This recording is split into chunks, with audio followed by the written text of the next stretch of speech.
하나님 말씀 듣기 원합니다. 저희의 영의 눈을 열어주시고 귀를 열어주시사 하나님의 음성이 들려지게 하여 주시옵소서. 상한 마음 심령들이 다시 하나님 앞에 세워지며 일으켜지는 은혜의 시간 되게 하여 주시옵소서. 설교자 입술을 주장하시사 하나님의 말씀이 온전히 전파될 수 있도록 선포될 수 있도록 도와주시옵소서. 예수님의 이름으로 기도드립니다. 아멘. 한 주간 잘 지내셨습니까? 요즘에 우리 교회는 아침부터 아주 북적거립니다. 우리 아이들이 이제 방학을 해가지고요. 우리 센터 아이들이 아침부터 오는데요. 그래서 아이들과 자주 마주치고 또 행복한 시간을 보내고 있습니다. 지난 금요일과 토요일에는 우리 유치아동부 성경학교가 은혜 가운데 진행이 되었습니다.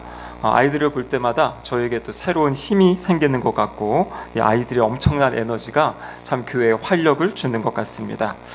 어제 이제 물놀이 시간이 있어가지고요. 제가 어떻게 여기서 물놀이를 하나 이제 구경하러 내려갔는데 한 아이가 물어보더라고요. 목사님, 물을 뿌려도 괜찮겠습니까? 일반적으로 가면 막 뿌리는데요. 우리 아이들은 되게 정중하게 아직 저랑 친하지 않아서 그런지 물어보더라고요. 그래서 괜찮아 했더니 그때부터 이제 물이 맞고, 저도 아무런 옷도 준비도 없었는데 옆에 있던 물총을 집어들고 아이들과 함께 신나게 재밌게 오랜만에 이렇게 물총 싸움을 한 것 같습니다. 그런데요, 여러분, 아이들 중에는 지금도 이렇게 마스크를 쓰고 있는 친구들이 있어요. 제가 물어봤더니 나름의 어떤 사정들이 있어서 이제 본인을 좀 보호하기 위해 쓴다고 하는데, 저는 이 마스크를 볼 때마다 이 코로나19가 이제 생각이 납니다. 여러분, 우리가 다 경험했던 이 코로나19 팬데믹, 우리의 삶에 엄청난 변화와 충격을 주었죠. 제가 이 교회, 우리 신길동교회 부임하고 아주 많이 들었던 이야기가 코로나 코로나 이후에 이 이야기를 참 많이 들은 것 같아요. 그러니까 그만큼 우리 교회 안에도 이 코로나의 영향력이 컸다는 것을 우리는 경험할 수 있습니다. 저는 코로나 시간에 가장 충격적이었던 것은 언제라도 열려있고 언제라도 예배드릴 수 있었던 이 교회가 문을 닫아야 되는 그러한 상황들이 있었죠. 그래서 아주 극심할 때에는 교회에 아무도 못 나오게 하고 그냥 교역자들과 교회 직원들만 이제 모여가지고 온라인으로 이제 예배를 송출해야 되는 이제 그러한 상황을 우리들이 경험하였습니다. 당시에 저는 이제 5년 동안 청년부와 장년부 사역을 같이 하다가 한 4년 정도 이제 장년 사역만 했고요. 그래서 교회에서 다시 이제 청년부 사역이랑 같이 했으면 좋겠다 해가지고 이제 새롭게 2020년에 청년부 사역을 준비하려고 기도하고 여러 가지를 계획했습니다. 그래서 막 단기 선교 갈 계획도 하고 수련회 계획도 하고 막 해놨는데 1월 말에 갑자기 이제 코로나가 딱 터지면서 이제 그 모든 계획들이 취소가 되고, 제가 준비했던 것과는 다르게 저는 사실 온라인 이런 거 별로 친하지 않고 잘 못해가지고요. 근데 막 유튜브를 배워가지고 방송 송출하게 되고 이제 그러한 이제 다른 어떤 사역의 모습들을 이제 경험하게 되었습니다. 그럼 오늘 본문에 보면 자신의 뜻과는 상관없이 이 조국이 쇠락하는 가운데 자신의 삶의 자리가 변하고 자신이 해야 될 일이 달라진 그런 한 사람이 등장합니다. 그 사람이 누구냐면 바로 에스겔이라는 사람입니다. 오늘 3절에 보면 에스겔이 갈대아 땅 그발강가에 서 있었다 이렇게 되어 있는데요. 이 갈대아 땅은 어디를 이야기하는 거냐면 바로 바벨론을 이야기하는 겁니다. 근데 에스겔이 자신을 소개할 때 나는 제사장이다 이렇게 이야기하고 있어요. 여러분, 제사장이 있어야 할 곳은 어디냐면 예루살렘 성전입니다. 예루살렘 유대 성전에 있어야 될 제사장이 지금 갈대아 땅 바벨론의 강가에 서 있게 된 것입니다. 여러분, 왜 그렇습니까? 우리가 잘 아는 성경의 역사를 보면 북이스라엘이 먼저 하나님의 심판을 받고 망하게 되고요. 남유다 역시 하나님의 말씀을 떠나고 우상을 숭배한 것 때문에 하나님이 남유다를 징계하십니다. 그래서 기원전 605년에 먼저 이 바벨론의 느부갓네살 왕이 처음으로 이 남유다를 침공하고요. 남유다의 사람들을 포로로 잡아갑니다. 그때 잡혀간 사람 중에 우리가 잘 알고 있는 다니엘과 세 친구들이 그때 이제 잡혀간 것이에요. 청소년 시기에. 그리고 약 8년이 지난 다음에 다시 느부갓네살 왕이 예루살렘, 그 유다, 남유다를 침공합니다. 그리고 이번에는 단순히 사람들만 잡아가는 것이 아니라 그 당시에 남유다의 왕이었던 여호야긴 왕을 잡아가요. 여러분, 여호야긴 왕은 18세에 왕이 됐고요. 이 잡혀갈 당시 왕이 된 지 3개월밖에 되지 않았어요. 18살 되고 3개월 된 그 왕을 잡아가고 거기에 이제 이 바빌론이 원하는 그러한 왕을 이제 세워놓는 그러한 상황입니다. 그때 에스겔이 그 여호야긴 왕이 잡혀갈 때 같이 잡혀서 바벨론으로 이주하게 된 것이에요. 포로 생활을 시작하게 된 것입니다. 여러분, 성경에 보면 제사장이 언제부터 사역을 시작하고 언제까지 사역해야 된다 이렇게 명시적으로 나와 있는 본문은 없습니다. 그런데 제사장에 대한 것은 없지만 레위인에 대한 그러한 규례가 있어요. 그래서 많은 성경학자들은 아마 제사장도 이 레위 가문에 속해 있기 때문에 이 레위인의 그런 사역의 시간에 기준해서 그 시간 동안에 사역했을 것이다 이렇게 추측을 합니다. 그래서 민수기 4장과 민수기 8장의 말씀을 보면 제사장은 주로 25살 정도가 되면 이제 훈련의 시간, 본격적인 훈련의 시간, 오늘날로 이야기하면 어떤 인턴십 같은 걸 하게 되고요. 30살이 되면 본격적으로 제사장 사역을 시작하게 됩니다. 그리고 30살부터 50살, 50살까지 20년 동안 하나님이 맡긴 제사장의 일을 감당하게 되어 있어요. 근데 여러분, 오늘 본문 1절을 다시 한번 보시면 1절에 지금 이렇게 기록되어 있습니다. 30째 해 넷째 달 초 닷새에 내가 그발강가 사로잡힌 자 중에 있을 때에 하늘이 열리며 하나님의 모습이 내게 보이니 이렇게 되어 있죠. 여기 30째 해라는 것은 학자들에 의하면 바로 에스겔의 나이를 이야기한다고 합니다. 그러니까 에스겔이 30살 되었을 때 넷째 달 초닷새, 그러니까 4월 5일이지요. 그러니까 에스겔이 자신에게 있었던 놀라운 일이 언제, 몇 년도에, 그리고 몇 월에, 며칠에 있었는지를 지금 자세하게 기록하고 있는 것입니다. 그럼 근데 2절을 보면요, 여호야긴 왕이 잡혀온 지 5년이 되던 해다 이렇게 이야기합니다. 에스겔은 여호야긴 왕과 같이 잡혀왔다 그랬죠. 그러니까 우리가 추적해 보면 에스겔이 25살에 바벨론으로 잡혀온 것이에요. 여러분, 에스겔은 제사장 가문에서 자랐습니다. 이 당시에는 이제 아버지가 제사장이면 자녀가 제사장이 되는 거고 그 자녀도 제사장으로 이렇게 흘러가는 거죠. 그러니까 어릴 때부터 아버지가 제사장이었기 때문에 에스겔은 이제 나는 나이가 되면 제사장의 직분을 감당해야 돼. 그러면서 제사장이 될 준비를 하며 자라왔던 것 같아요.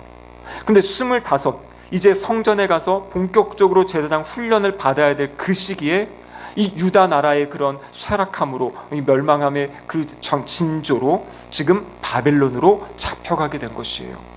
그러니까 자신이 해야 될 일, 자신이 지금까지 꿈꿔오고 준비했던 그 모든 일을 할 수 없는 그러한 답답한 상황에 에스겔이 처하게 된 것입니다. 오늘 이 말씀을 받은 이 당시에는 그 바벨론 포로 생활 5년이라는 시간이 지나고 30살이 되었어요. 여러분, 30살이 되면 이제 정말 본격적으로 제사장의 일을 감당해야 되는데 에스겔은 지금 제사장의 사역을 감당할 수 없고요.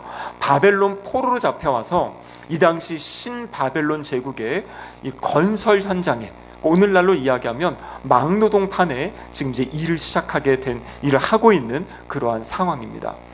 그러니까요, 이스라엘 백성들 시편 137편에 보면 바벨론의 강가에서 이스라엘 백성들이 울면서 하나님께 이렇게 고백하는 그러한 시편이 기록되어져 있어요.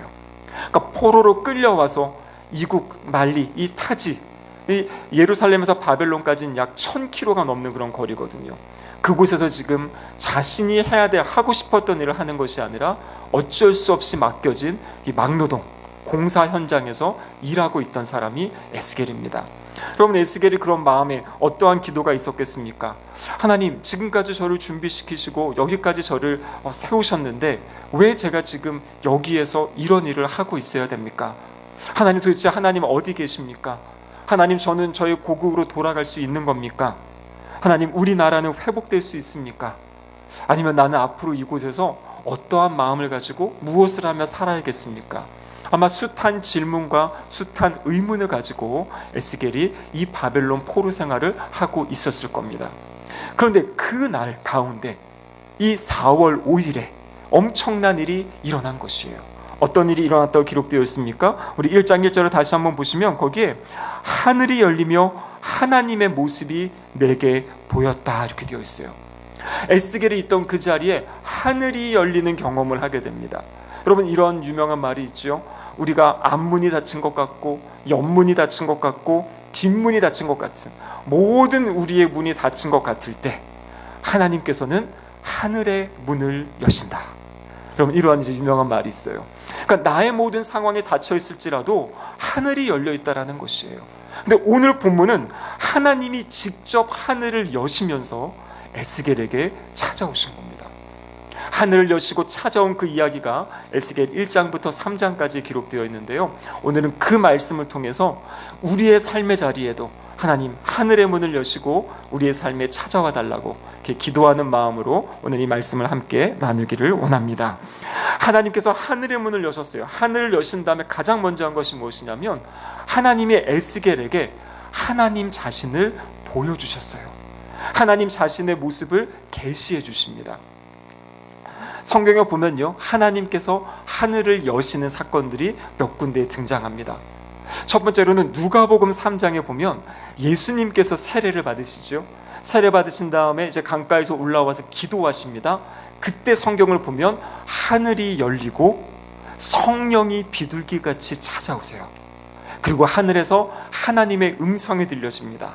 이는 내 사랑하는 아들이다. 하나님께서 하늘을 친히 여시고 예수님께 성령을 보내시고 하나님의 말씀을 주시는 장면이 바로 누가복음 3장에 나와 있는 것이죠. 또 사도행전에 보면 우리가 잘 알고 있는 스데반 집사님이 있습니다. 첫 번째 순교자죠. 스데반 집사님이 하나님 나라의 일을 전하니까 사람들이 시기해가지고요, 사내들인 공회로 잡아들이게 되고요, 그곳에서 설교를 합니다. 그래서 이 사도행전 7장에 보면 이 구약의 파노라마를 요약해 놓은 것이에요. 이 스데반 집사님이 구약의 역사를 너무나 잘 꿰고 이야기하고 그것과 함께 예수 그리스도의 복음을 전하게 됩니다. 그리고 얼마 안 있다가 이제 사람들에게 돌을 맞아 순교하게 되죠. 근데 그 순교하기 직전에 하나님께서 하늘을 열어주세요. 그리고 스데반에게 보여주십니다. 무엇을 보여주십니까? 하나님의 영광과 예수님께서 하나님 보좌 우편에 서 계신 것을, 하늘을 여시고 그 환상을 보여주시는 거예요. 스데반은 그 환상을 보고 자신에게 돌을 던지는 사람들, 그들을 용서해달라고 기도하면서 순교하는 그런 장면이 성경에 기록되어져 있습니다. 그래서 성경에서 하늘이 열린다라는 것은 하나님께서 무엇인가 중대한 일을 시작하실 때, 그때 하늘이 열리는 것이에요. 그리고 하나님께서 특별히 그 인간들에게 찾아오셔가지고 하나님의 말씀을 주시기 원할 때, 내가 여기 있다, 너 이렇게 살아야 된다라고 말씀하실 때 하늘이 열리는 것입니다. 오늘 우리가 읽은 본문 1장 3절 이후에 4절부터 28절까지에는 그 열린 하늘을 통해서 하나님께서 에스겔에게 환상을 보여주세요. 근데 그 환상의 내용이 오늘 본문에 기록되어져 있습니다. 첫 번째는 어떤 일이 일어나냐면요, 1장 4절 말씀인데요, 우리 같이 한번 4절 말씀 읽어보도록 하겠습니다. 내가 보니 북쪽에서부터 폭풍과 큰 구름이 오는데 그 속에서 불이 번쩍번쩍하여 빛이 그 사방에 비치며 그 불 가운데 단쇠 같은 것이 나타나 보이고, 이렇게 되어 있습니다. 여러분, 이 그림은요, 우리가 그때 사순절 때 사복음서 읽기를 했지 않습니까? 토요일날 그때 함께 보았던 그 영상입니다. 우리 유튜브에 가시면 공동체 성경 읽기 이렇게 찍으시면 이 영상이 나와 있어요. 이 에스겔서 말씀은요, 이 영상을 보시면서 보면 말씀들이 잘 이해가 됩니다. 그러니까 글로만 되어 있는 것을 완벽하진 않지만 그림으로, 이미지로 표현해서 우리에게 가르쳐 주는 겁니다. 첫 번째 환상은 무엇이냐면 이 폭풍과 구름 가운데 빛이 비치는 것이에요. 그러니까 에스겔에게 지금 빛이 확 비춰지는 겁니다. 근데 여러분, 여기 보면요, 폭풍, 구름, 번쩍이는 빛, 이것은 바로 구약에서 하나님이 하나님의 백성들에게 찾아오실 때 나타났던 그런 모습이에요. 신의 산 위에서 하나님의 백성들에게 나타나실 때에도 비슷한 모습으로 나타난 겁니다. 그러니까 지금 이 장면은 지금 하나님이 뭔가 에스겔에게 찾아오시는 모습을 보여주고 있는 겁니다. 이어지는 두 번째는요, 이 폭풍 가운데 네 생물이 보여요. 저기 보면은 네 생물인데 사람의 형상같이 되어 있다고 그럽니다. 근데 이 네 생물은 특이하게도요, 얼굴이 네 개예요, 네 개. 자, 그 다음 그림 보여주시면은요, 여기 말씀에 되어 있죠. 얼굴 모양, 앞은 사람의 얼굴이고 오른쪽은 사자, 그렇죠? 왼쪽에는 소, 그리고 뒤쪽에는 독수리의 얼굴이에요. 그러니까 이거는 인간 세상에서 볼 수 없는 뭔가 되게 신비롭고 신기한 그런 모습입니다. 그런데 에스겔서 10장 20절 말씀에 보면 바로 이 생물은 그룹이다 이렇게 이야기하고 있어요. 그룹이 누굽니까? 바로 하나님의 보좌 옆에 있는 천사들을 이야기하고 있는 것이에요. 그래서 성경에서 지금 묘사하고 있는 것 핵심은 뭐냐면 하나님의 천사들이 지금 에스겔 앞에 보여지고 있어요. 특별히 이 그룹은요, 하나님 보좌 옆에서 보좌를 나타내고 상징하는 그러한 그룹의 모습입니다. 이 그룹 아래는요, 이제 바퀴가 있는데요, 그 바퀴의 의미는 무엇이냐면 바로 전차를 대표하는 것이 바퀴예요. 하나님이 전사로서 지금 예루살렘에 찾아오신다. 이스라엘 백성들에게 찾아오신다. 이것은 바로 심판하시는 하나님의 모습을 보여주고 있는 것입니다. 이 환상 맨 마지막에 보여지는 환상이 뭐냐면 바로 하나님의 보좌가 보여지는 것이에요. 저 뒤에 보면 빛이 쫙 펼쳐나가는데 그것이 바로 지금 보좌가 있는 거죠. 그러니까 보좌 앞에 내 생물이 있고 생물 아래에 어떤 바퀴가 있고, 이 모습, 하나님의 보좌를 봤을 때 에스겔의 모습은요, 성경에 보니까요, 바로 그 보좌 앞에 엎드리는 그러한 모습을 성경에 보여주고 있습니다. 그러니까 지금 여러분, 에스겔이 하나님 어디 계십니까? 하나님 지금 무슨 일 하고 계십니까? 이렇게 하나님께 외치는 그 순간 하나님께서 하늘의 문을 여시고 에스겔에게 하나님 자신을 보여주시는 겁니다. 근데 여러분, 보좌라는 것은 무엇이냐면요, 보좌는 통치권을 이야기하는 것이에요. 내가 지금 이 세상을 다스리고 있다. 내가 지금 이 세상을 통치하고 있다. 그러면 에스겔 당시에는 바벨론이 가장 강한 나라였습니다. 바벨론이 그 강하였던 애굽을 쳐서 물리치기도 하고요, 남유다를 지금 침공해서 남유다를 무너뜨리고 있죠. 그러니까 에스겔이 보기에 바벨론이 가장 큰 나라 같아요. 그 자신은 지금 큰 나라의 종으로, 이 노예로 지금 잡혀 있는 상황입니다. 하나님께서 하늘의 문을 여시고 보여주시는 거예요. 네가 있는 이 이방 땅에도 내가 임재하고 내가 함께하고 내가 이 땅의 주인이다. 이것을 지금 에스겔에게 보여주고 계신 겁니다. 그러면 이것이 오늘날 우리에게 주시는 의미가 무엇입니까? 그럼 우리가 이 땅을 살아갈 때 우리가 살아가는 세상은 바벨론과 같은 세상이에요. 그래서 요한계시록에서도 그 로마 제국을 빗대어 이야기할 때 바벨론, 그러니까 타락한 세상, 하나님을 거절하고 하나님을 배반한 세상이 바로 바벨론이거든요. 우리가 살아가는 땅, 요즘은 여러분 너무나 이 땅의 문화들이 타락하고 이 땅의 문화들이 무너져 가고 있지 않습니까? 이 성도들도 점점 줄어들어가고 있어요. 몇십 년 전만 해도 막 1000만 성도 이렇게 얘기했는데 요즘에는 한 750만, 그것도 2단을 포함해서 750만이라 그래요. 그러니까 점점 우리 성도들도 줄어가고 어려운 상황들, 하나님 알지 못하는 사람들이 득세하는 곳에 우리가 살아가는 겁니다. 여러분, 그때 기억해야 될 것이 있어요. 그 자리에도 하나님이 함께 하세요. 그 자리의 주인이 누구십니까? 하나님이세요. 그 하나님을 의지하며 신뢰하며 살아가시기를 축복합니다. 여러분, 하늘이 열리고요, 하나님이 보여주셨습니다. 그 다음에 이제는 하나님께서 에스겔에게 소명의 말씀을 주세요. 하늘이 열릴 때 여러분, 그곳에서 소명을 받게 되는 것이에요.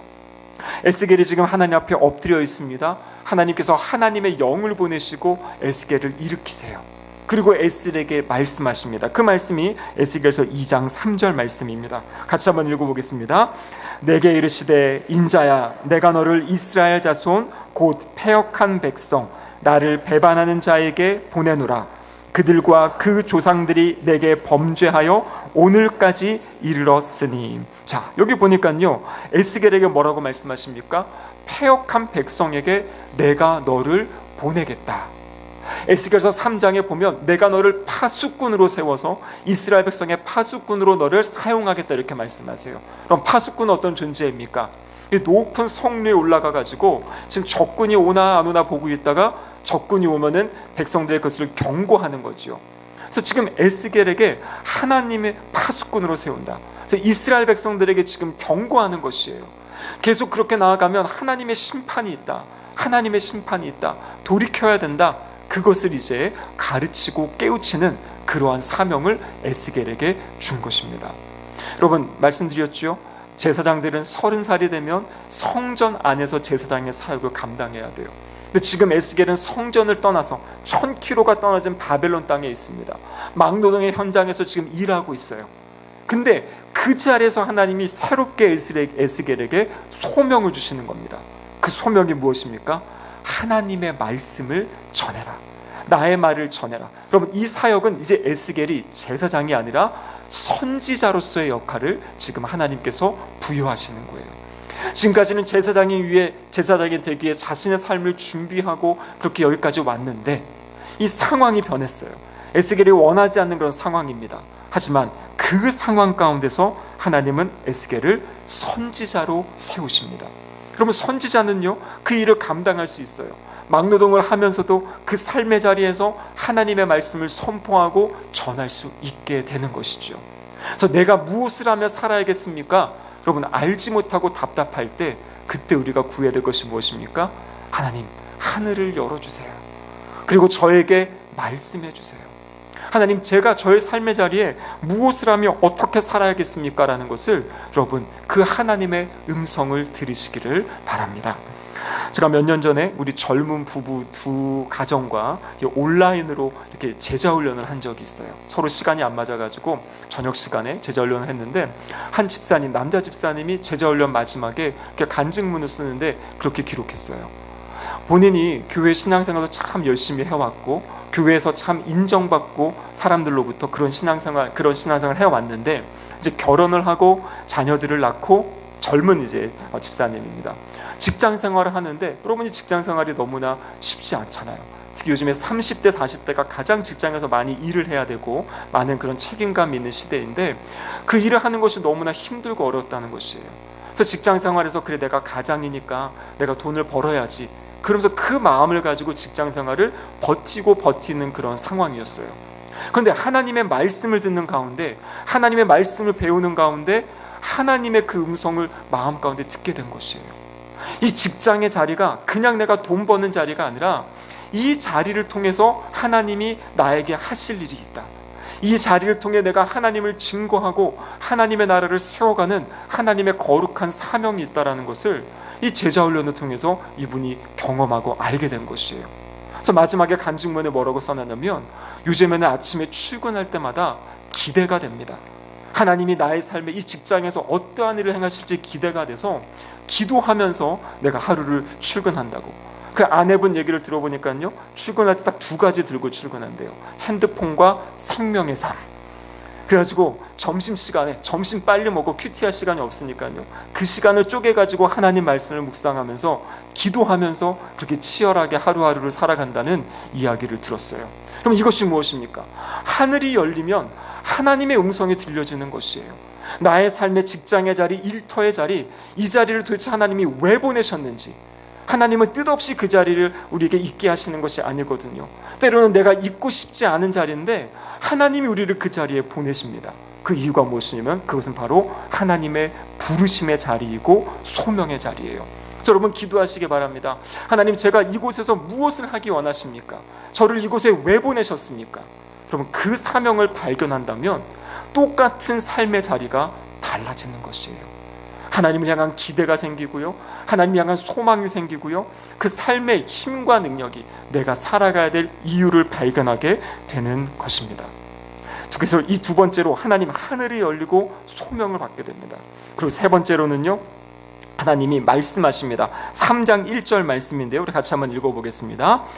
또 그가 내게 이르시되, 인자야, 너는 발견한 것을 먹으라. 너는 이 두루마리를 먹고 가서 이스라엘 족속에게 말하라 하시기로. 아멘. 그럼 여기 보면요, 이 발견한 것, 두루마리를 먹으라 그래요. 근데 2장 하반절에 보면 그 두루마리에는 하나님의 말씀이 앞뒤로 기록되어 있습니다.